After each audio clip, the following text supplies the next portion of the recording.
বাংলাদেশে যে ঘটনা ঘটেছে, ওখানকার সংখ্যালঘু সমাজের উপরে যে দমনপীড়ন হচ্ছে বলে যে খবর আমরা পাচ্ছি, আমরা সত্যিই উদ্বিগ্ন, আমরা চিন্তিত। এই মর্মে আমরা বাংলাদেশ হাইকমিশনের এখানে যে কলকাতায় যারা আছেন তাদের মাধ্যমে ইন্টেরিয়াম সরকারের কাছে বার্তা পাঠাচ্ছি যে এটা অবিলম্বে বন্ধ করতে হবে।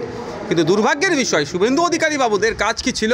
দেশের প্রধানমন্ত্রীকে দিয়ে একটা কড়া বার্তা বাংলাদেশের সরকারের কাছে, ইন্টেরিয়াম সরকারের কাছে পাঠানো, যে আমাদের দেশের প্রধানমন্ত্রীর এক ফোনে রাশিয়া ইউক্রেন যুদ্ধ বন্ধ হয়ে যায়, তাহলে ইউনিস সরকারের কাছে গেলে তাহলে বন্ধ হয় না।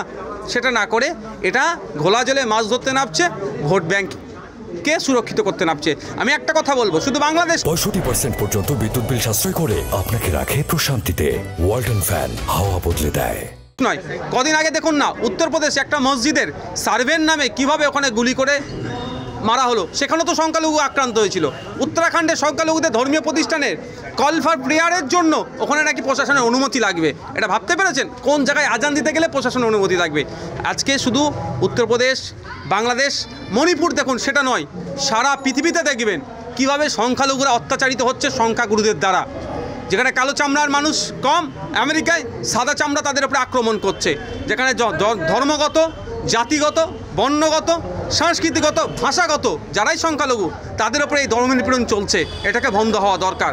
আবারও বলছি, বাংলাদেশ থেকে শুরু করে মণিপুর এবং উত্তরপ্রদেশে যে ঘটনা রিসেন্ট ঘটে যাচ্ছে, এগুলো বন্ধ হওয়া দরকার।